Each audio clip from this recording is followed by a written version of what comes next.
नमस्कार मित्रों, मेरा नाम है वड़गे वृषाली और मैं आपको आज उद्गम के आधार पर हिंदी का शब्द समूह किस प्रकार है इसके बारे में जानकारी देने वाली हूँ। भाषा बहते पानी जैसी होती है। जैसे जैसे वो विकसित होती जाती है वैसे वैसे उसमें अन्य भाषाओं के शब्द अपने आप आकर घुल मिल जाते हैं। भाषा के माध्यम से ही मनुष्य एक दूसरे के साथ बातचीत या व्यवहार करता है। जिस भाषा में मिश्रण की प्रक्रिया तेज़ी से होती है वही भाषा अपने आप शब्दों को अपने भीतर हजम करती जाती है और इसीलिए वो भाषा अधिक से अधिक शक्तिशाली बनती जाती है। हिंदी इस अर्थ में एक प्रभावशाली भाषा है। उसमें भारतीय आर्य भाषाओं के, अनार्य भाषाओं के तथा विदेशी भाषाओं के शब्द बहुत ही सहजता से घुल मिल गए हैं।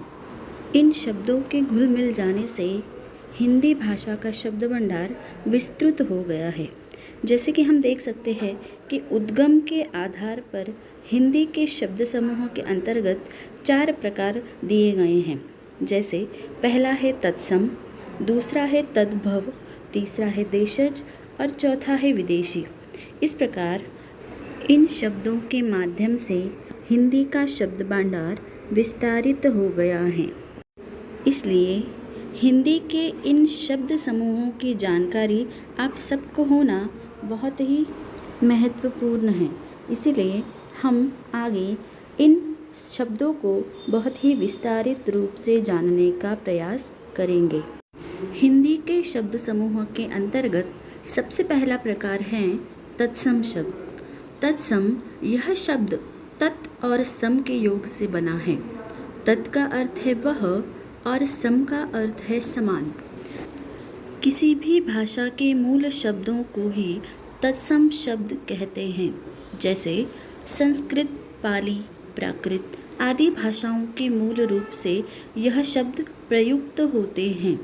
लेखक अपने साहित्य में तत्सम शब्दों का प्रयोग करते हैं। हिंदी भाषा के अंतर्गत तत्सम शब्दों का प्रयोग काफ़ी मात्रा में देखने को मिलता है।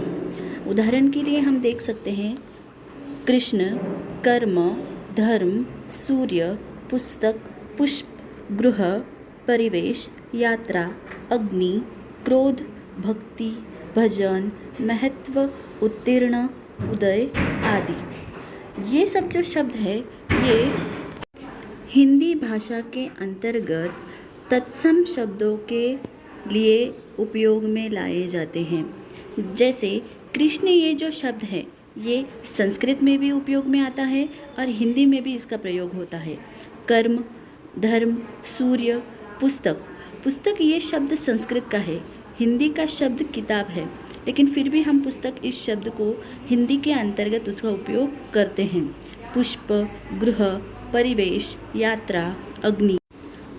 अग्नि यह जो शब्द है ये संस्कृत शब्द है, किंतु हिंदी में जब ये उपयोग में लाया जाता है तो यह तत्सम शब्द बन जाता है। हिंदी का जो शब्द है वो आग है, किंतु कभी कभी अग्नि इस शब्द का भी उपयोग किया जाता है। इस प्रकार तत्सम शब्द हिंदी के अंतर्गत काफ़ी मात्रा में प्रयोग में लाए जाते हैं। इसीलिए हिंदी भाषा के अंतर्गत तत्सम शब्द बहुत ही महत्वपूर्ण माने जाते हैं। हिंदी के शब्द समूह के अंतर्गत दूसरा प्रकार है तद्भव शब्द। तद्भव शब्द तत् और भव के योग से बना है। तत् का अर्थ है उससे और भव का अर्थ है उत्पन्न।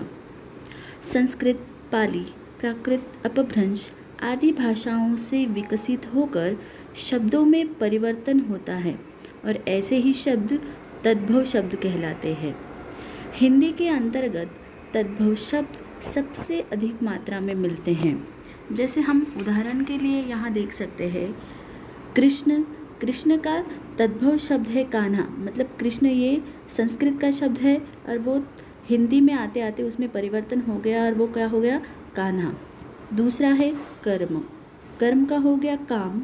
तीसरा है सूर्य के लिए तद्भव शब्द हैं सूरज। उसके बाद है पुष्प के लिए है फूल। पांचवा है अग्नि के लिए तद्भव शब्द आग का इस्तेमाल किया जाता है।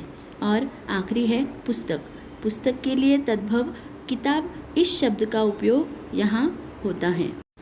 इस प्रकार तत्सम शब्दों की तरह तद्भव शब्दों का भी हिंदी के अंतर्गत काफ़ी महत्व दिखाई देता है।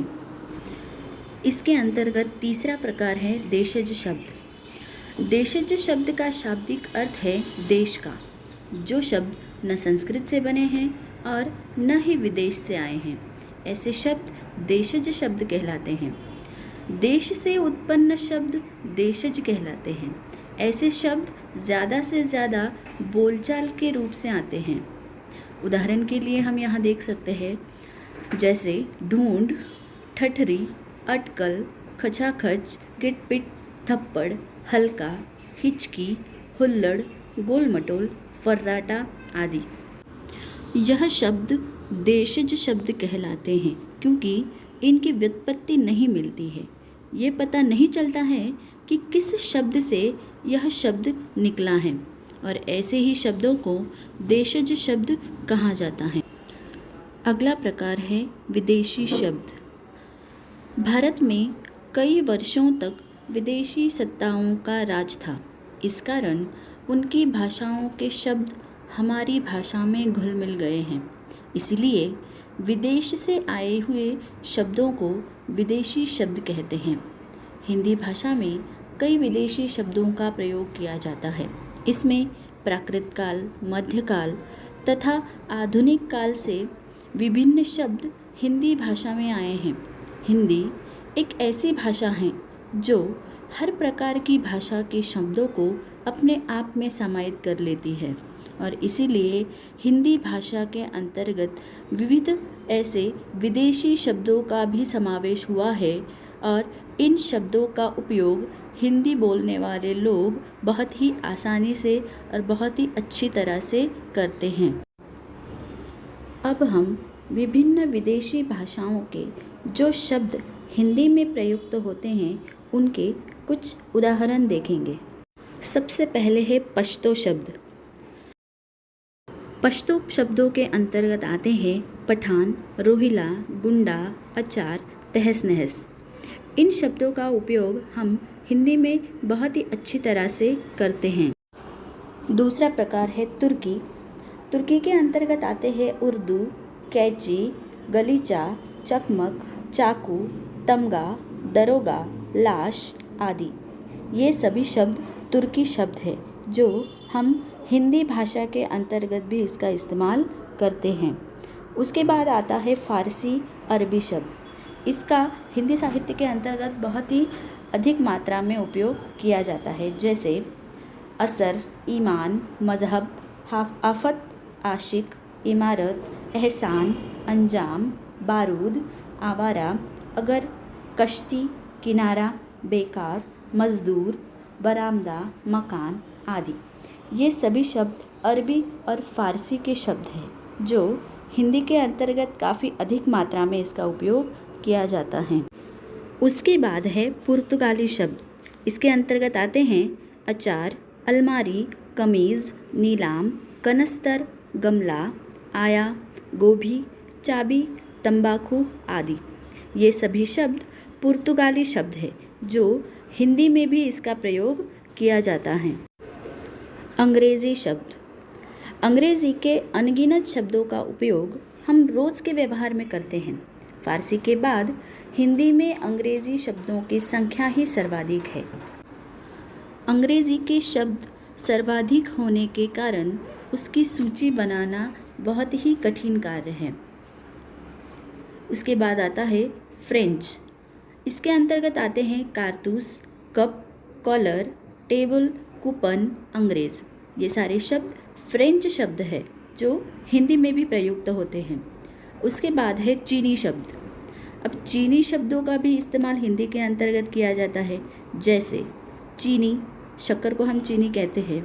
उसी प्रकार हम नूडल्स खाते हैं, जो चाइनीज़ फूड्स होते हैं वो भी हम चीनी भाषा में ही उसका इस्तेमाल करते हैं, उसका प्रयोग करते हैं और इसीलिए ये शब्द भी हिंदी के अंतर्गत आते हैं।